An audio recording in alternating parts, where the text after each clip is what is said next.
Hello everyone, welcome to my channel Creative Ishita. So before seeing the video, please like, share, subscribe to my channel and hit the bell icon for the latest update.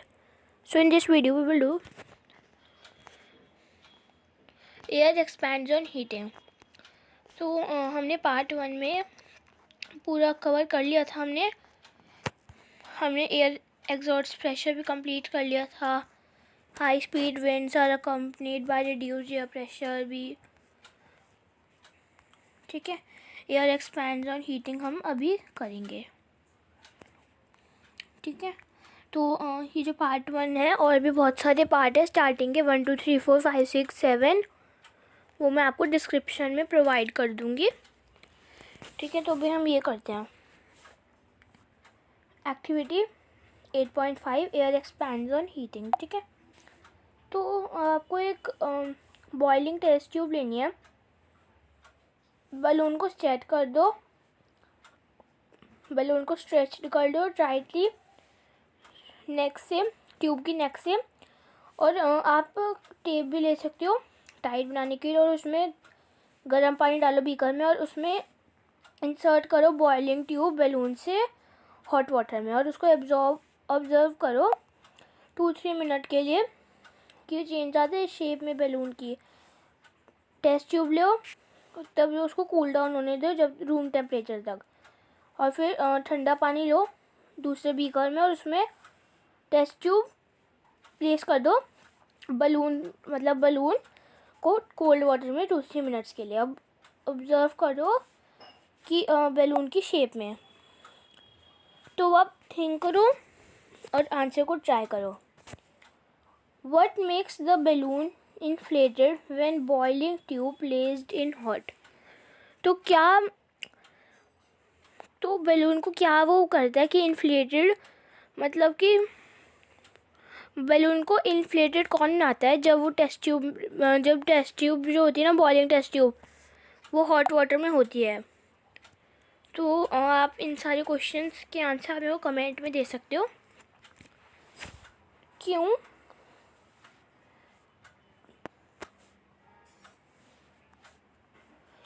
कि why is same balloon deflated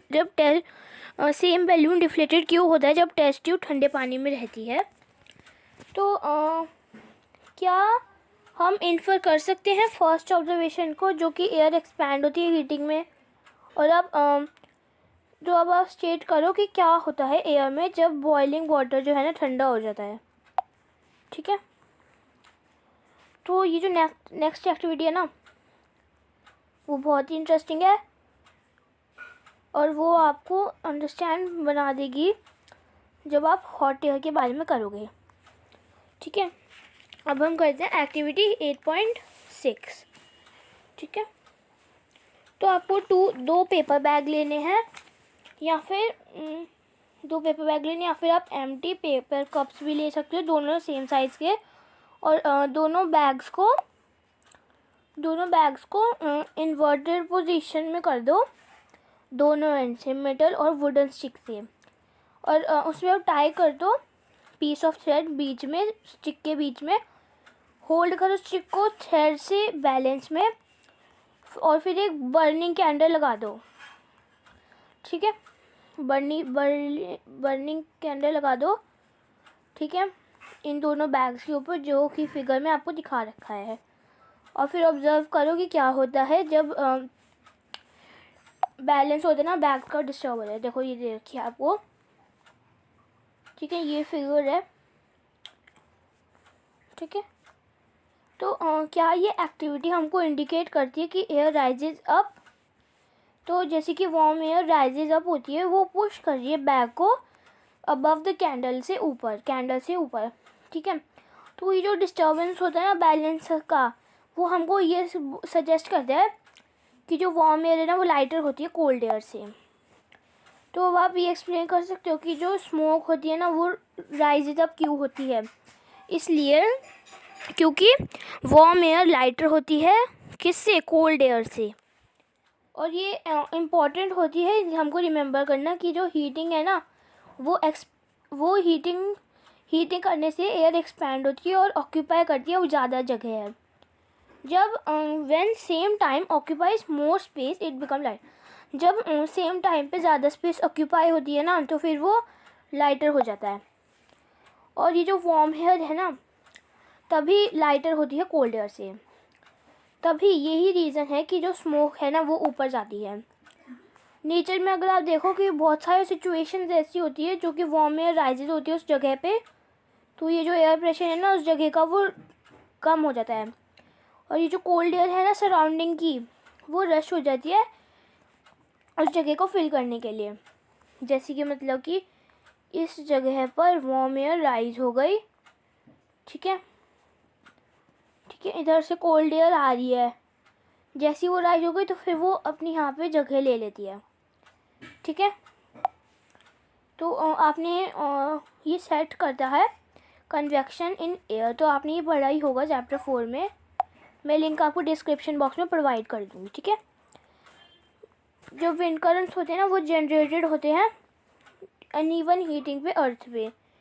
ये जो situations है ना हमको दे रखी है, ठीक है, हमको इसमें मतलब कि अर्थ पे क्या क्या होता है अनइवन हीटिंग, तो इसके आपको 2 सिचुएशंस दे रखी हैं, तो अब हम पढ़ते हैं। Uneven heating between equator and poles, ठीक है। तो आपने ये लर्न किया होगा कि जो जियोग्राफी में कि जो रीजन है ना जो इक्वेटर के बहुत क्लोज होते हैं उनको मैक्सिमम हीट मिलती है सन से।